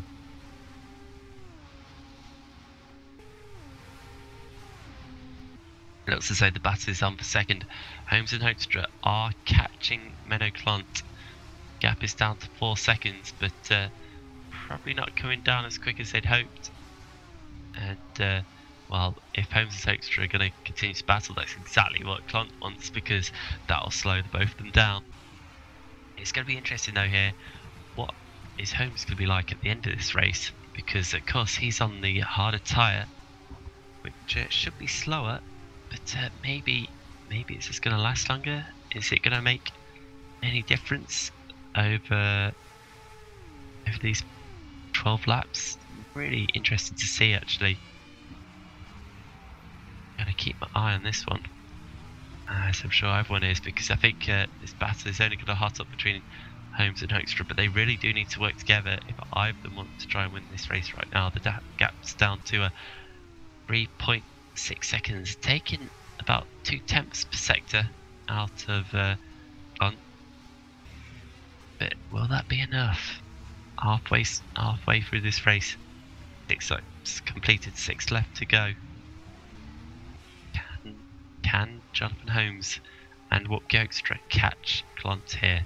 As behind, Rob Mason's had an excursion at the De La Rocha chicane, and unfortunately for him, he's gone from 6th back to 9th, and coming into the clutches of Roy Vazal, who himself is recovering after that crazy crash at Ascari, and Mason's gone around again at the Lesmo, and unfortunately for him, he's dropping back even more now. So after such a good start, it's all just going wrong for Mason, and now he's got Ryan Nash on his inside into Ascari, and I think Nash has got this position well and truly done and dusted, and Mason just needs to sit back now, just reflect a little bit, calm himself down, because he's got the pace, he's shown it so far, to go forwards. Aidan Poulsen then retires from the race, and that is our 7th retirement so far. Niels Voss, Fournier, Lars Brugman, Roy Schroten, Tobias Olsen, all of them, they retired on the 2nd lap after that huge crash, a huge pile-up at Ascari. Daniel Brewer retired a couple of laps ago, of course, at Ascari as well. Poulsen's out, and Al Vazal is out as well. So they're dropping like flies now. That's 8 drivers out, the same that we had in race 1. We're only 6 laps into this race. Interestingly enough then, the gap between the leaders continues to fall. It's now 2.7 seconds between Menno Klont and Jonathan Holmes. 7 laps have been completed. It is possible that Holmes and Extra could catch Klont here. It's going to be tight, but of course Klont's going to be feeling the pressure. He's had his best result of the season so far, 6th place in race 1. But this is a whole different ballpark now. Can he win a race? Can he keep it on the podium at least? Gap comes down again, 2.5 seconds now, the gap, and Hoekstra just getting close to Holmes again. Don't know if Holmes is too bothered by it. We'll have to wait and see. These two certainly are closing in, and they're all three of them are pulling away from the rest of the field as well. Matthew Williams now 11 seconds back behind Klont, and he's got Jacob Pegg fairly close to him as well, which is a great race by Pegg so far. Ben de Vries has managed to get into the top 10 now. He's in 9th place, matter of fact, and he's followed by Wesley Stefano, of course, who started from the pit lane after missing his 3rd place grid start. Imagine what kind of race it could have been for him had he not done that. We'll never know. Gap then's kind of stabilised between the leaders. Oh no, I lied. It stabilised for about half a lap, and now all of a sudden Jonathan Holmes takes a good chunk out of Menno Klont there. Half a second in the first sector alone this lap. The gap's down to 2.1 seconds now, and Holmes must be noticing that he's getting very close to Klont, and I'm sure Klont is fully aware at the same time about exactly what's going on. And with 4 laps left to go in this race, then again GC.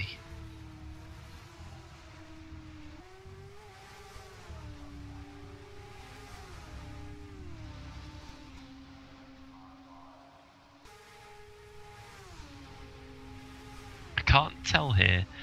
I can't tell if Hoekstra's got the pace for Holmes, or if he's just holding back a bit to try and ensure that both of them can catch up with Klont here, because Hoekstra must know that if Holmes does catch Klont and starts battling away, then he'll catch both of them very quickly indeed. He's fallen back now about 1.2 seconds behind Holmes, who again takes another big chunk of time after Klont in that final sector. The gap down to 1.5 seconds now. It's getting closer. It's getting to that point where Holmes could actually get within the slipstreaming distance. It's almost like the DRS effect, isn't it? Just getting that just a bit closer, that the stream really will take effect, and at that point I think Holmes could really have a chance at Klont. I do wonder if the tyres are starting to play into it as well now. Klont did have a scruffy lap last time around, a mid 1:39, when he really is about a second a lap quicker than that usually. The gap comes down again, 1.1 seconds. It's close. It is close. Hoekstra's pushing on hard behind as well. I've just seen him go a bit too wide at this first Lesmo, and dropped a bit of time there for Holmes. But look at this now. Holmes definitely in distance of Klont. He's on his bumper practically. Going to be picking up the slipstream now, so go for Ascari. Klont just a bit wide. The first part of Ascari not helping his line at all. Holmes on the other hand, closing the gap down to 0.4 of a second. He's closing. He's going to have a look at Parabolica. Klont has to bend here. Holmes going to try around the outside now. Watch for Hoekstra. He's definitely going to close on the back of these guys as they battle away.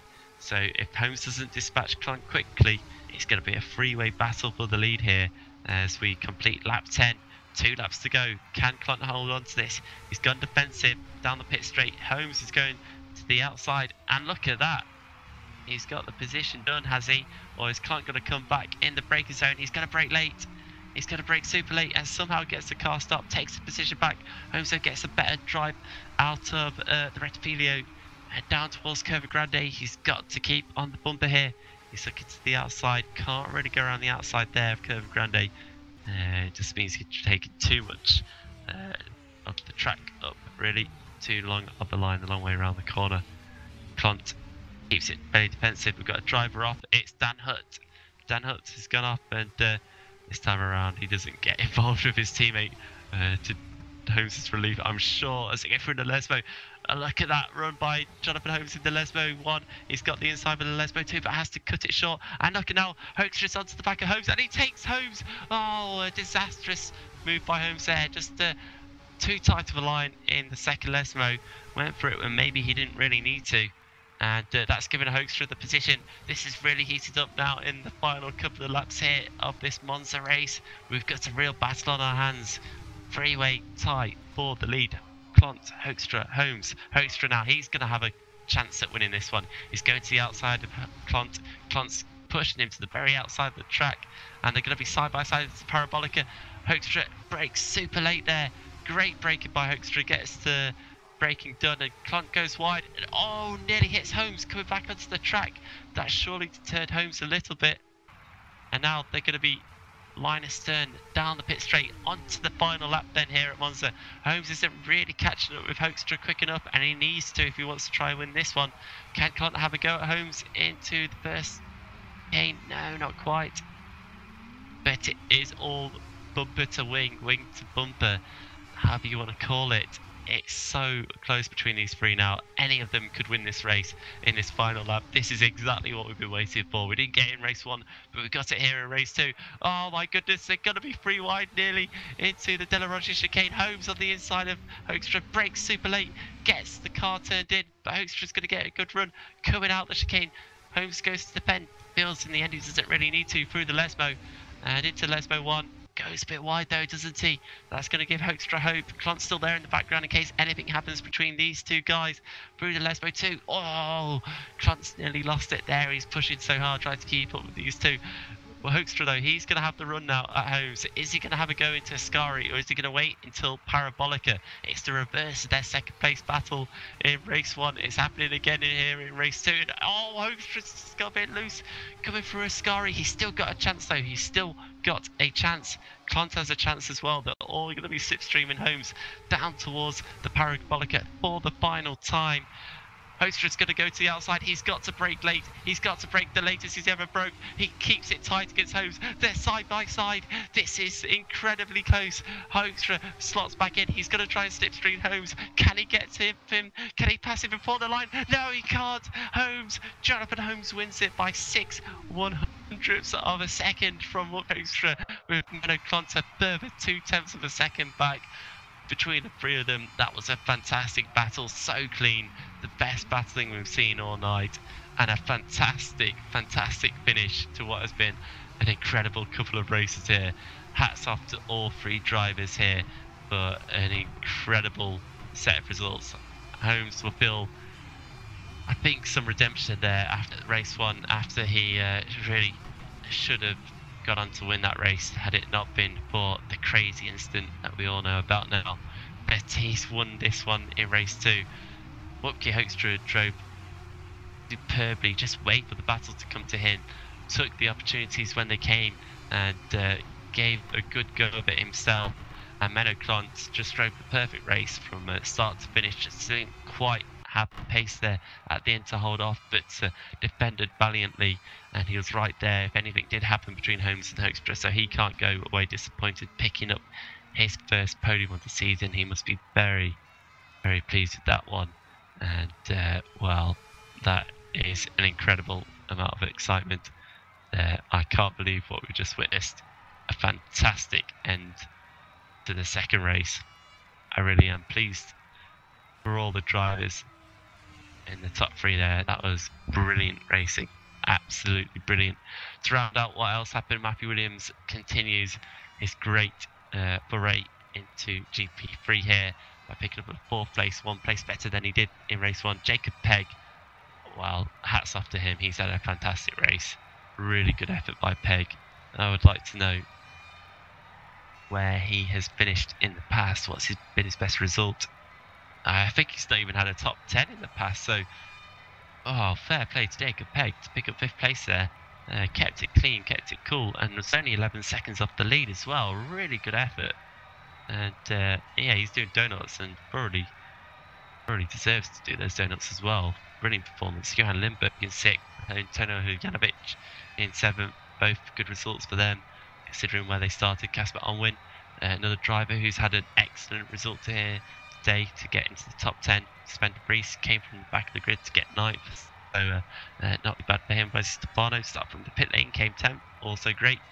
And then we had Brian Nash, Rob Mason, Gerrit de Vries, Chris Kinsman, 11th, 12th, 13th and 14th, with Joe Watts rounding out the top 15, and Marco van den Broek rounding out the drivers that finished on the same lap as the leaders, I should say. Dan Hutt and Rennick Hoekstra both finished the race one lap down in 17th and 18th, and then your long list of retirements, 8 retirements once again, just like in race 1, where Desal, Aidan Poulsen, Daniel Brewer, Tobias Olsen, Roy Schroten, Lars Brugman, Jeffrey Fournier, Neil Sposs, many of those caught up in that absolute carnage that was Ascari in lap 2.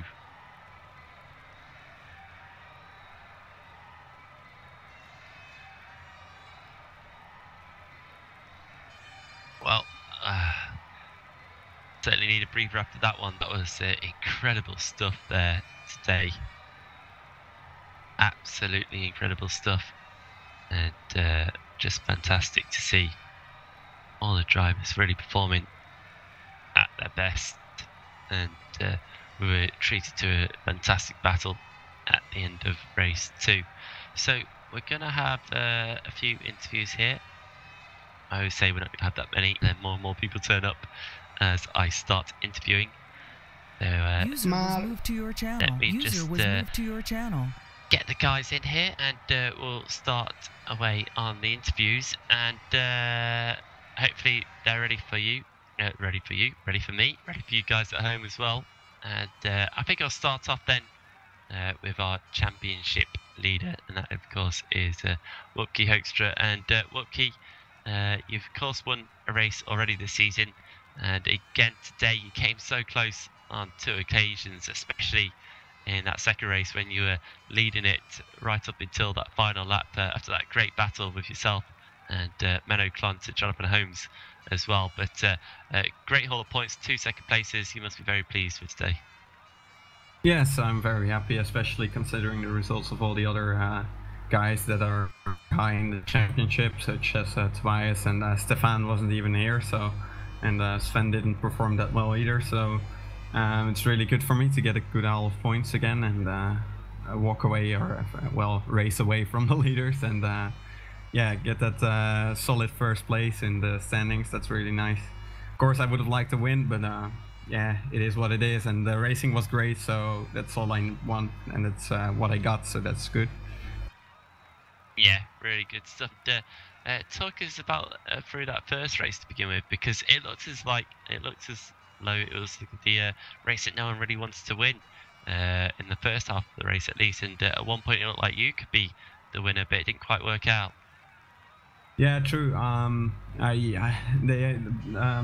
had an off somewhere, and he lost the lead, and then Jonathan got hit by his own teammate, which was unfortunate for him. But then for a while in the second stint, I was in the lead, and I had the idea that maybe I could win. But on my out lap already, I spun the car, so at least I did a 360, so I didn't lose too much time. But yeah, I had a bit of a lack of practice. I think I started this evening, so I guess that's what caused it. I didn't practice on the hard tires while I did, but I didn't even know I had the hard tires on. I thought they were softs, but yeah.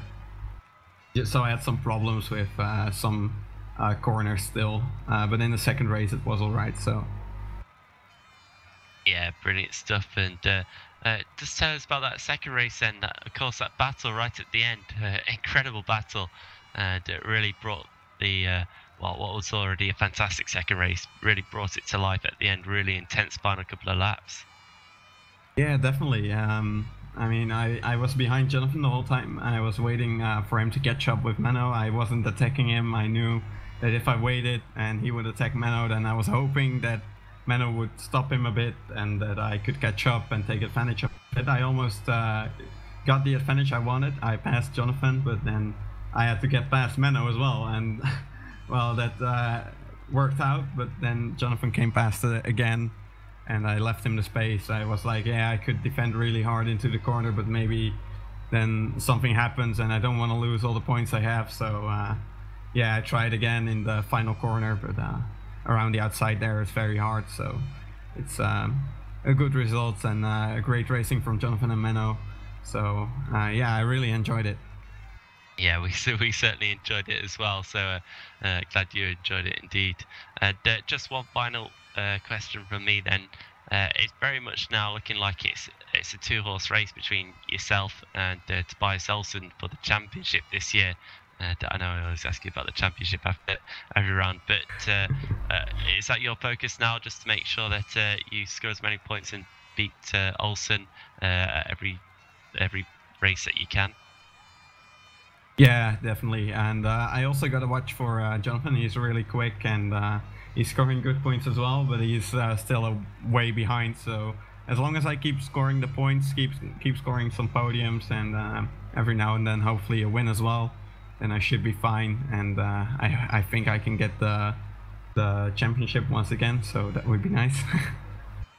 Yeah, absolutely. Of course, our reigning champion. But for now, that's great stuff. Well, Keith, thank you very much for all the racing today, all those battles. It was very entertaining, and see you in a couple of weeks' time. Yeah, thank you as well for the broadcast. No problem. Right then, let's move on to another driver who was part of that big battle in race 2 as well, and of course that is Menno Klont. And Menno, I was already singing your praises after race 1 because you picked up your best result of the season so far with the 6th place, but then you went and topped it off with a podium finish in race 2 as well. A fantastic day for you. Yeah, well, it was a very good first race. I made some mistakes in race 1, but still finished P6. The race 1 had ups and downs. But yeah, P6 meant I would start from P5 in race 2. And yeah, race start from race 2, I don't know what happened, but I was like from 5 to 1 before the braking zone. So yeah, I do something right. I know I have quite a fast reaction time, but this was more than that. So yeah, I went to P1. Had a really good lead of 5 seconds, and yeah, actually I should have won it if you see at that gap. But yeah, I think Jonathan and Wopke here are just a little bit faster a lap, and yeah, of course maybe they had a little bit less wing than me.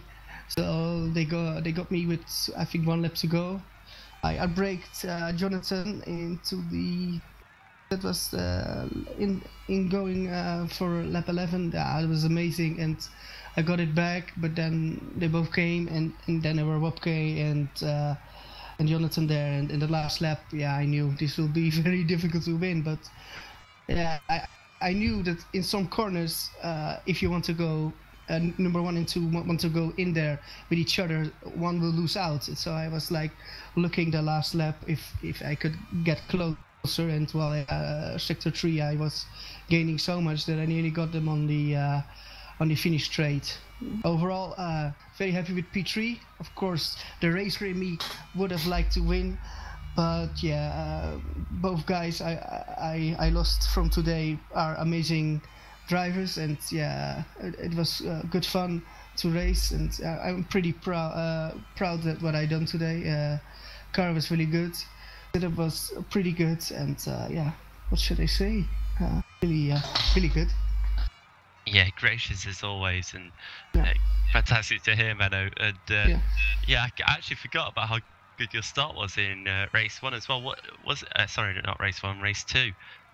Was it a bit helpful that you didn't have anyone sat in the grid spot ahead of you, so you're just able to kind of straight line it from the start? Yeah, of course that helped a lot. Otherwise, I need to have to move. But yeah, the start on itself, I'm not sure why it was so much better than the rest, because yeah, I don't think I'm doing something different. I think I have quite good reflections on start lights, but that can't be the main cause of yeah, getting from 5 to 1. I was really surprised, and yeah, I don't know. It was yeah. I was gonna say we'll have to measure it. It must be like a Valtteri Bottas style reaction start. Maybe it was pretty good, and but overall the racing was pretty good, and of course sometimes things happen, and that's why you're on the limit, and yeah. But overall, I think people could be proud of racing today, and did well, everybody. Yeah, I'm sure they are, and we've seen you in a few races, a few rounds so far this season, and a few rounds you haven't been here. Are you planning to do more rounds and be a bit more consistent with turn up, or is it just a case of when you're available, you're going to be here for the rest of this year? Well, I think if I can, I will drive the rest of the season. But yeah, the main thing is like with this GP3, I don't have a lot of stress like in other stages I drive. I want to do well, and that means I'm putting a lot of effort in, but also expect myself to do well. And I said for this, like, don't test too much, don't test too little, but just have that relaxing feeling. And I think I drive far better when I'm relaxed, and I don't care where I finish. Like, that's the thing. And so I think I will stay for the rest, but I keep it relaxing. That's good to hear. That's exactly what I do as well, which is probably why I get a really bad result. But you've done excellent today, Menno, and it's been brilliant to see how well you've done here, and I hope you can replicate that kind of performance at other stages of the season as well, because that was brilliant stuff. Yeah, I hope so. Excellent stuff. Right then, that actually looks like it's all we've got for the interviews today. Slightly less than usual, which is a shame. No Daniel Brewer to interview, and Jonathan Holmes is being a very, very gracious and very good boyfriend because his girlfriend's already gone to bed, so he can't talk too loudly, so he doesn't want to do a whisper interview, but he just said that he'd like to thank his mum and his dad and his luck, which is usually bad, but it turned out to be good in the second time. And he also said congrats and good racing to both Menno and Wupke as well, so that's nice to see, but unfortunately can't hear it from his mouth. Just have to hear it from what he told me in text. But aside from that, that is pretty much all we've got time for today. But we will be back once again, actually only in a few days' time, because we will be going to Bahrain for the Meganes next time around, and it's a bit of a different track to usual. It's the paddock layout, so I think that's the one where they kind of miss out the long run down to turn 4, and it's a very quick right-hander. Well, it's a short sprint from the first turn through turns 2 and 3 up to 4, and then back onto the straight that kind of runs parallel to the pit straight. So slightly smaller than usual track, only about 9 turns in it really. But it should be good, because I think that's a nice little layout for touring cars actually, and having a whole long sweeping F1 track to deal with. So watch out for that one. That's coming your way on Monday, same time as usual, next Monday. So check out that. And Joshua Anderson should be here in the booth with me as well, which is great, because I've missed him so much, and I'm sure you've missed him a lot as well, to put with me. In terms of GP3s, we'll be back in 2 weeks' time at the same time as usual again, and that will actually be coming from Montreal. So a bit of a change of tracks here. We're going to be going to the nice twisty tight street track of Montreal still, with plenty of overtaking opportunities and a long straight down the back into another Monza-esque chicane, I should say. So definitely check that one out in 2 weeks' time as well, Wednesday at the normal time. That will be brilliant stuff. But here from Monza, that's pretty much all we've got time for. I'd like to just thank all the drivers for taking part today, putting on some excellent racing. I'd also like to thank Argo in the Argo sat behind the cameras. I know he's been very tired today and tempted to sleep quite a few occasions, but I think hopefully the action kept him awake and brought some fantastic pictures to you. So thank you very much, Argo's Dare, for that. And I'd just like to thank you guys as well for tuning in and just putting up with me, listening to me waffle on for a couple of hours. But for now, for the WCS GP3 Championship, that's all we've got time for. But we will see you again in a couple of weeks. Goodbye.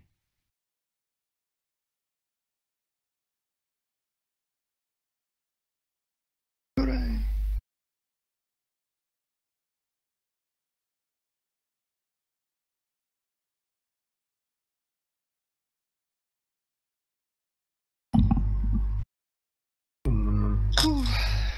I guess we're done. I don't know. I don't know if Argo's actually fallen asleep now. He's just left the broadcast running. Wait a second. Don't be scared. If we make loud noises, maybe he will come to life. Oh yeah, he has actually left the broadcast running. I've just checked. Okay, great. It stopped? Oh. No, I think we should probably just back out of this room.